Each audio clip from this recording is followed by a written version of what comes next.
right, guys. Again, just real quick, he's going to go through this presentation for about 20 minutes, and then he will open up the floor to questions at the end.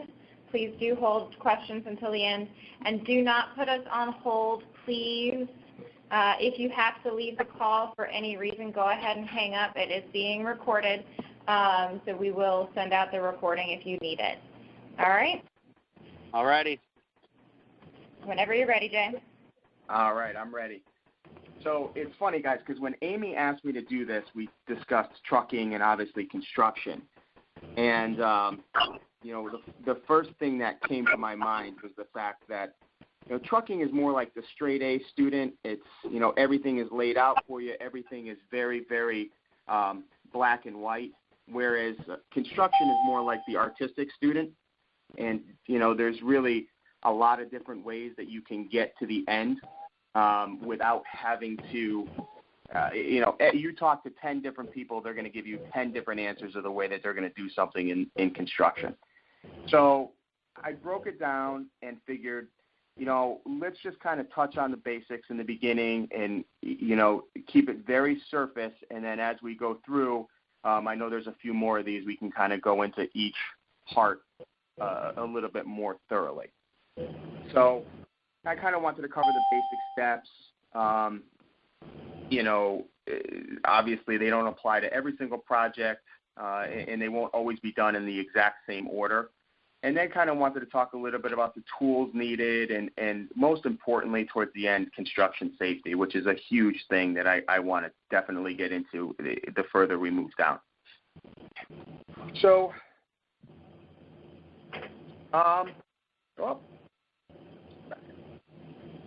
So the most difficult part, obviously, and we've all dealt with this, taking the job order, is finding out exactly what the client is looking for, exactly what they're doing, really having a good idea of what type of work the client does, and to be honest, how picky they are. You can deal with a couple of different construction clients. One is extremely picky about their work. They hold a high-level standard, whereas another one, you can probably let some things slide, and they're not going to be as picky about it. And that's really just kind of getting the expectations of your client, and really once you speak to somebody, you'll have a pretty good idea of what they're looking for just by the way they talk to you.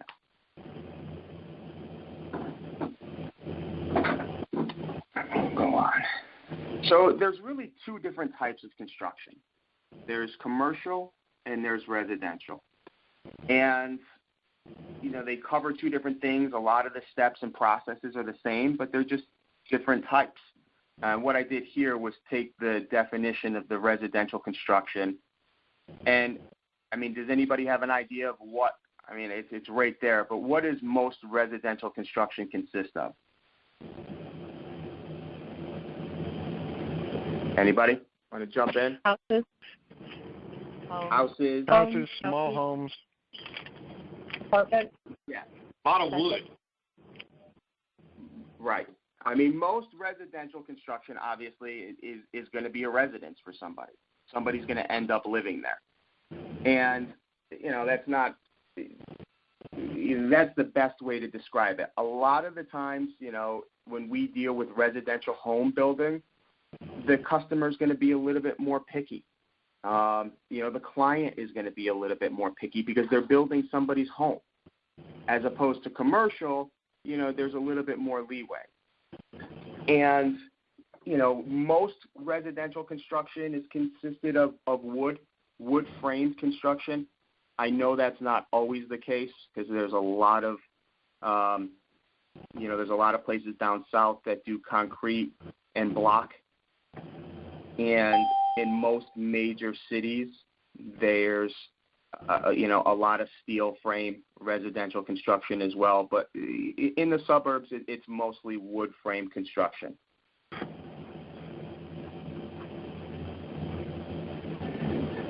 As we go into commercial construction, which is where, at least out of the office up here, we spend a lot more time in. for a couple of different reasons. One of the reasons is the projects are bigger. They need more help on the project. They can be a little bit more forgiving on the projects, meaning, they don't have a homeowner that's watching over every single move of what they do. And there's definitely more money in the projects. So, as opposed to somebody who's building a residential home and the budget is very, very tight, commercial projects are bigger. There's more money that can be used on staffing and on labor and things like that. And most of the time, when you get into commercial, it's a lot of steel stud, multiple levels. And like I said, most of the projects are definitely a lot bigger than they would be for residents. And really, no matter what type of construction it is, they generally all use the same process for the most part. They definitely go by the same guidelines. What I did is I kind of just put in order what the standard practices are, the standard steps to most construction. And if you look at the list that's highlighted in yellow, we do almost everything on this list. We do almost everything on this list out of our office. I'm pretty sure that everybody else has had the same type of a job order come in. And, you kind of can know, and I advise, if you guys want to take a look at this, it is, I didn't number it, but it is in pretty good order as far as the construction process goes. So if somebody calls in and says, hey, I need somebody to help with some grading and some site preparation, that the project is kind of just starting, and it can also lead you to more business.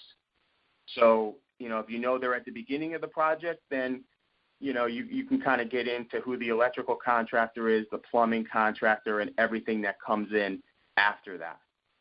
Whereas if you got a phone call for somebody wanting punch lists, you can probably have a good idea that they're at the end of the project. And it's, like I said, it's really about getting an idea of what you're looking for. There's commercial electricians, there's residential electricians, there's, each one of these interior trades, there's a commercial side and a residential side to the trade. And you can ask straight, is it a commercial project or a residential project? And it'll give you a better idea of what kind of a candidate you're looking for. And, as we move on from this and talk about a little bit more about what, we're looking for in candidates, we have the projects pretty well laid out, but now it's kind of trying to find the candidate that's going to fit the position the best. And, that kind of brings us into what tools of the trade do our candidates have. We have two types that we typically refer to, being basic hand tools and then, your basic power tools. And,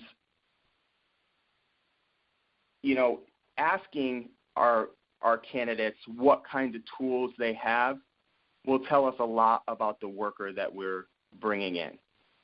So I know Jeff, who's busy at the time, but, and even Jay, Francis, when they take a job order and they say, what tools of the trade do you possess? If you have somebody who's really, really good, they're going to list them off immediately. As opposed to us saying, do you have a screwdriver? And they say, yep, I have one of those. Do you have a hammer? Yep, I have one of those. Instead of giving them the answers, just asking them and let them answer the question for us will tell us a lot about the worker that we have.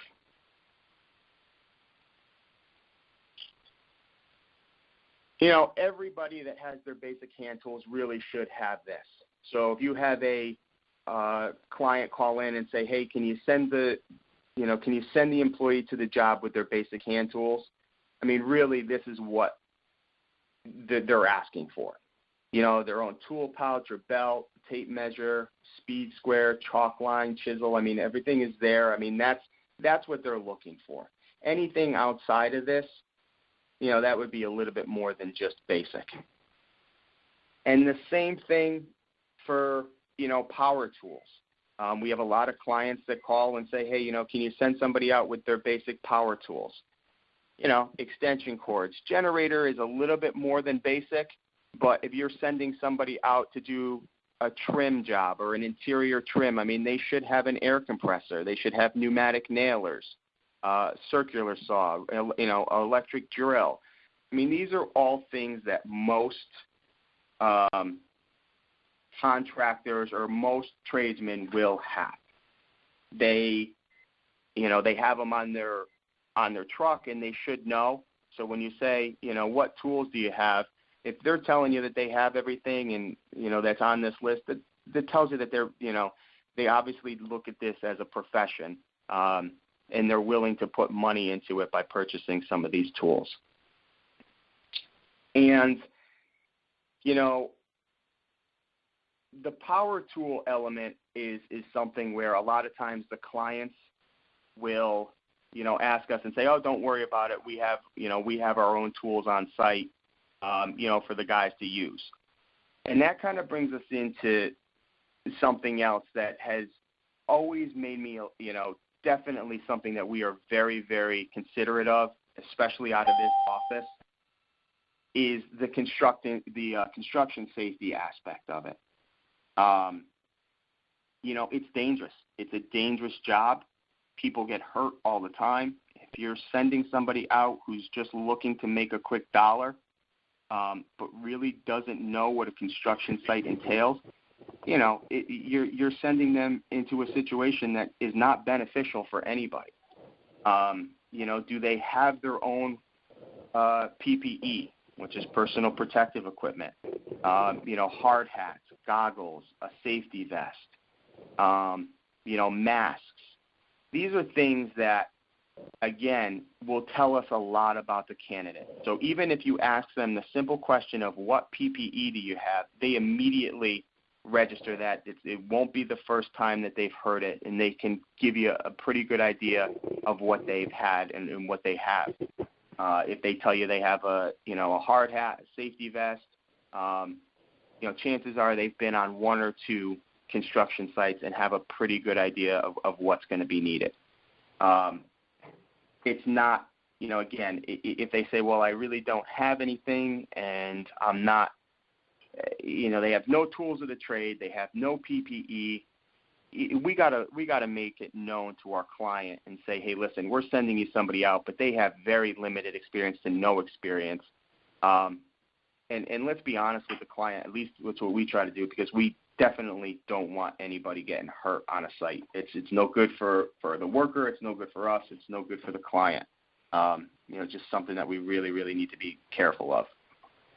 That being said, I'm really unfamiliar with how it is across the country, but I know in New York City, we cannot send anybody out without an OSHA card. There is, and I know most commercial projects require it now, but even our residential projects in New York are going to require OSHA.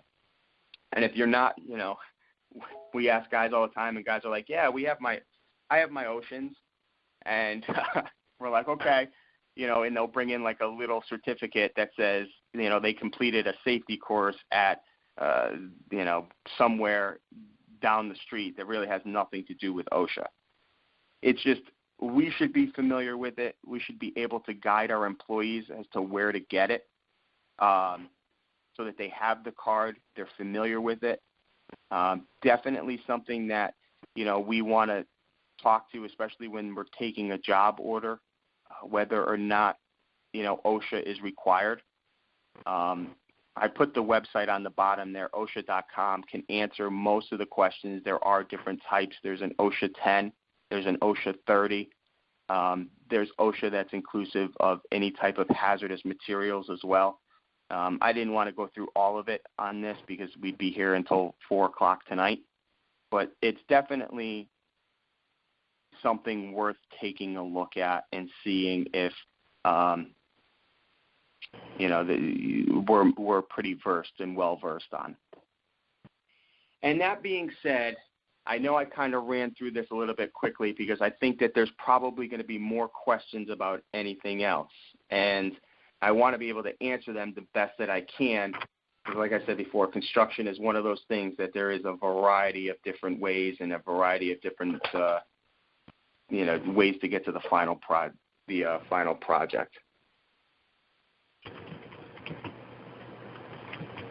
So with that being said, I'm opening up if anybody has any questions.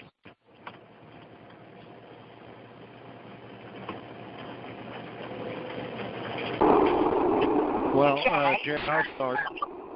Go ahead, Daniel. Sorry. Jay, is there somewhere I could find, like, a link of, like, hierarchy of, like, who's on the site, like, who comes before who, like, GC, super, project manager, you know what I mean? So it'll be varying on site. What I would ask when you're taking it is who is the report to? And Okay. like for example, on a residential site, you're probably only going to be dealing with a GC.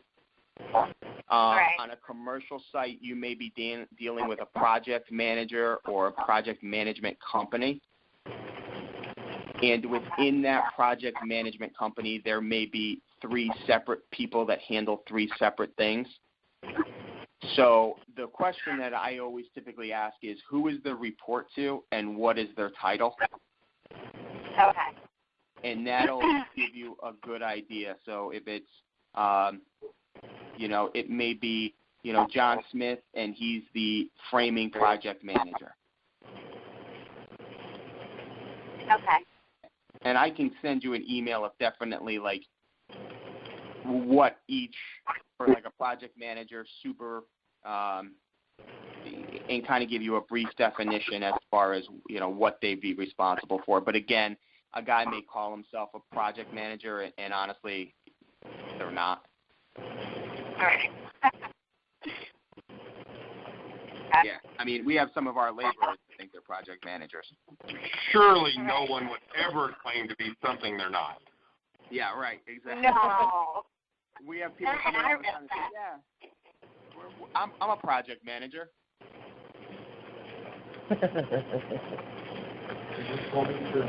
Hey, I'm a project manager. I helped my 10-year-old build her project school. I think that's exactly, and I want to make $85,000 a year. Okay, Jay, I have a question. This is Carl from Connecticut and KC. What I was calling about was, or my question pertains to the certifications. I know with Connecticut they have a lot of like really specific certifications for the different kinds of construction laborers and things like that. I'm sure New York's probably pretty similar, but. And I'm not talking like the OSHA certs. I'm talking like I know they have to have like sheet metal certifications and things like that. Do you know anything about the process on these that we can direct our candidates to get them if they need them, or? So if you have a candidate that comes in, for example, who is a plumber and a licensed plumber in the state of Connecticut, I will use, because the state of Connecticut is actually very, very, very strict on their licensing. We can ask them, and we do this now. New York is different. It's like the wild, wild west. Everybody's a plumber and everybody's an electrician. But in Connecticut, there's 2 different types. Example, most of them are classified as 1 or 2. So if it's a P2, that would be a plumber 2nd grade, and a plumber 2nd grade can work mostly on commercial sites. They can also work on residential, but they cannot pull any permits. Whereas a grade 1 can pull permits, and most of the time, if you're talking to somebody who's a 1, they are in business for themselves. Every single state is different. I mean, all 50 states have different types of licensing. And what you can do is actually go on to the state website and go to the Department of Consumer Protection and find out what their licensing guidelines are. So if it's a candidate that we're directing, I mean, they would probably more than likely have a long road ahead. I mean, none of these licensing classes are simple. Most of them are extremely expensive and require an apprenticeship program, which we cannot, as spec, cannot supply any type of apprenticeship. We've tried this before, but because we are considered an agency and not the actual employer, or not, because we're the actual employer, we cannot run anybody under any type of apprenticeship program. I don't know if that answers your question, Carl. Oh, it does. Now, I know I tend to stay away from taking job orders for masters of anything. And is there anything else that you would warn us when they just place an initial construction order that we're looking at? The biggest thing that I would, when we're placing an order, there's a couple of different trades that are really difficult to find. Really, really qualified stone masons, tile installers,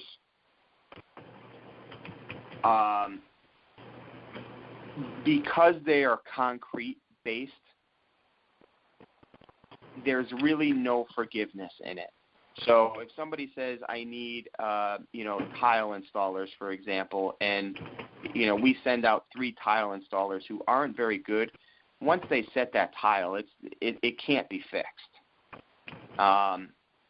Concrete is the same type of a thing where, concrete dries rather quickly. Once it's dry, there's really no going back. It's not like drywall where if you put a hole in the wall, you can patch it. You're pretty much stuck to that.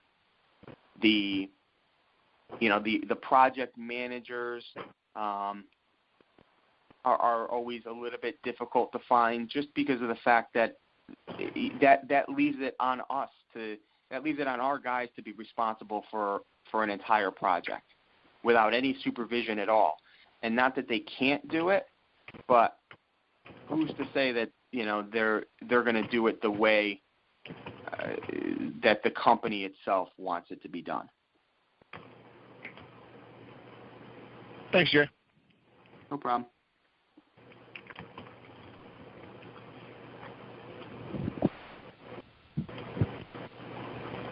Can we get a copy of that, the spreadsheet, the PowerPoint that you went through? Yeah. Absolutely. Thank you.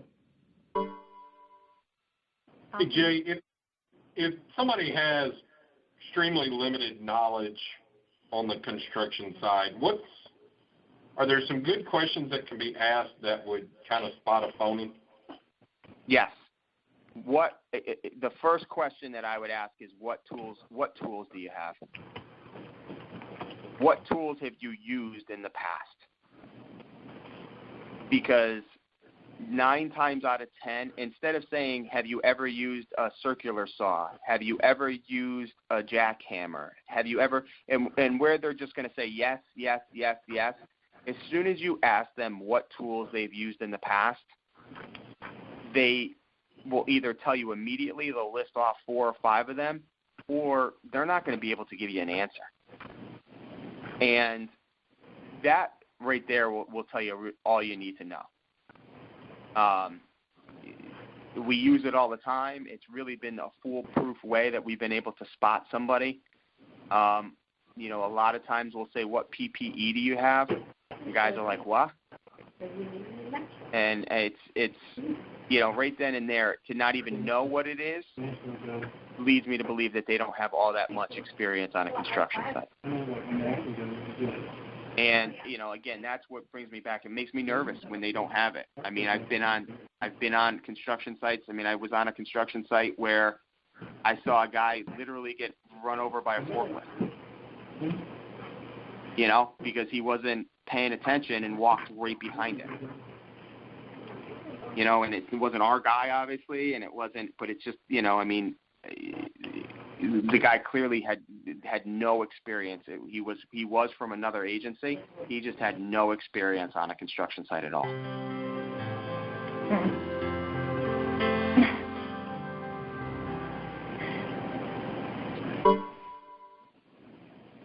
All right.